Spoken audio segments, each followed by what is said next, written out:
আসসালামু আলাইকুম। আজ আমি তোমাদেরকে দেখাবো কিভাবে তোমরা আমার মতো করে মোমো সসপ্যান ছাড়াই মোমো বানিয়ে ফেলতে পারবা। আমার বাসায় এমন একটা হাঁড়ি আছে। ওই হাঁড়িতে আমি কিছু পানি, তার উপরে একটি চালনি দিয়ে একটু তেল ব্রাশ করে নিয়েছি। তারপরে এক এক করে মোমো চালনির উপরে দিয়ে ঢাকনা দিয়ে ঢেকে দিব।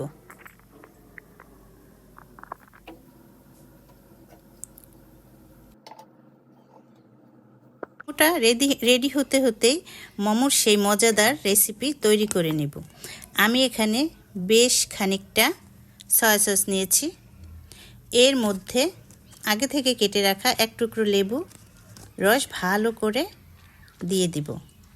তারপরে টমেটো কেচাপ দিয়ে ভালো করে মিশিয়ে নিয়েছি। এর মধ্যে আলাদা একটা পাত্রে একটু তেল গরম করে এর মধ্যে চিলি ফ্লেক্স দিয়ে নামিয়ে সাথে সাথে সেই তৈরি করা সসের মধ্যে ঢেলে দিব।